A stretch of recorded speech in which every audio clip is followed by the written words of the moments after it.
Good morning.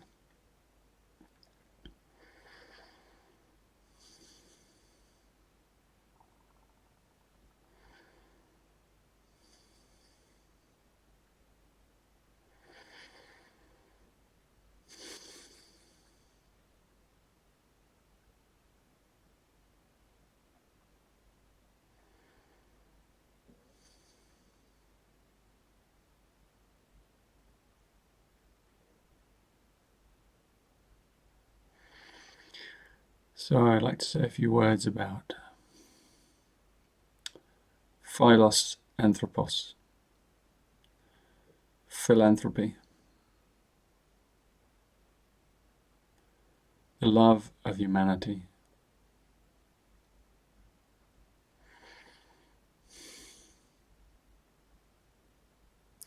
There was a story from Neem Karoli Baba about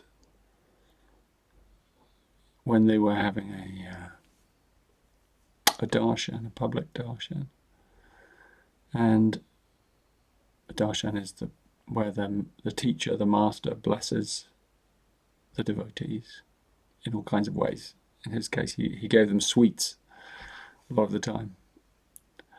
And anyway, it was a crowded throng, a lot of noise, a lot of hubbub. People were arriving from all over. The master was sitting there, sharing his sweets, his blessings, laughing, talking. And an old woman appeared, very, very poor, very bedraggled. And she came, and there was an altar where people were placing their offerings, whether they were food or sometimes they put, money and things they were giving to the teacher. And this little woman comes and she hobbles up, and she's almost destitute, it's clear. And she takes in her hand, her little wizened hand, she's got a scrumpled up 1 rupee note. And she places it in the bowl, and then she moves away to the back of the room, bowing. And the master says, "Get that note. Bring me that note, that 1 rupee note." And if you know what a rupee is worth, in most countries it's worth nothing, next to nothing. In India, in those days, 1 rupee is maybe enough to feed you for a few days. And so he takes this 1 rupee note and he gives it to one of the very wealthy Western devotees. He says, "You take this and you keep it forever and you look after it. It's precious." And he takes it, he puts it in his pocket. And that's really the story. What became of it, we don't know. What became of that man or that woman, we don't know. All we know is the story of the giving and the receiving and then the giving on. But there are so many levels and layers and dimensions to the story, because when you give and it's a sacrifice to give, then the giving is so much more powerful. And it forces the universe to give on, because we are all interconnected, because every being is deeply interconnected. When one gives selflessly in that way, and it is of a sacrificial nature, then it forces, that is the right word, it forces the current of the universe to go on giving. It creates a chain reaction.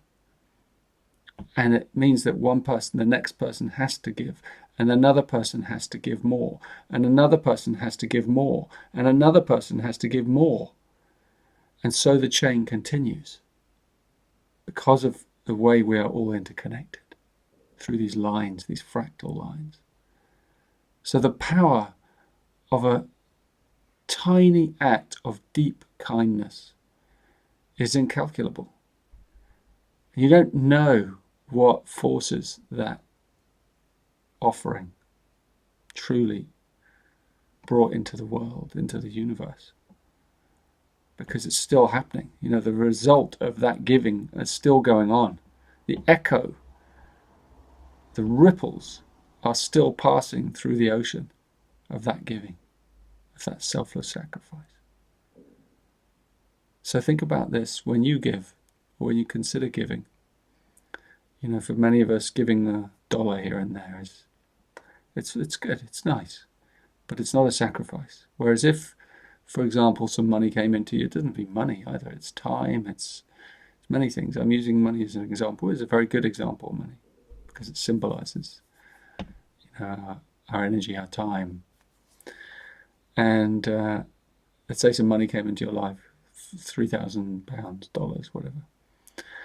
And you think, great, wonderful, it's a surprise. We're going to spend that on remodeling part of our house, and then opening up that, enjoying our lives more through that.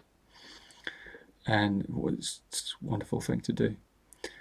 But if you then say, well, I'm going to forego that, and I'm going to give that money to this place over here, or to this person, and that is a channel where that money will be used really well, then you've made a sacrifice. And it's different because you sacrificed one of your desires for a selfless urge, a gesture of love, of kindness, to help another or others. And that sacrifice, it can be small, it can be big, it can be many ways, but it's the sacrifice that carries the charge, that creates the karmic chain reaction. And the ripples then come back to you. How can they not? They go out and they come back. And they cleanse the karma in your nature. They cleanse your karma. So this is why love and service, divine service, is one of the greatest spiritual paths.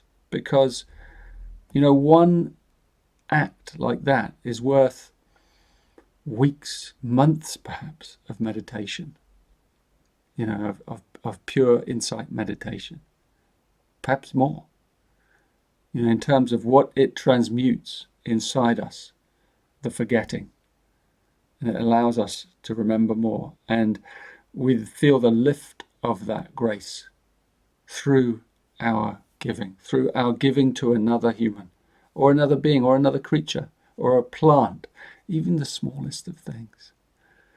The rescuing of an insect, the keeping propagation of something living, alive, something tiny. The power of that is incalculable. It's incalculable. You can't compare it to anything that happens on the political stage, of humanity. It's the tiniest acts, sometimes, that carry the greatest consequences, far beyond our lives, far beyond our understanding. There's a great beauty in that. Philos, anthropos, the love of humanity. It doesn't just mean one human loving another. It's the love that is in humanity. The loving heart of humanity allowed to express itself, allowed to be free. So think about this as you go around your life and you look at those less fortunate than you, those beings, any beings. Consider it.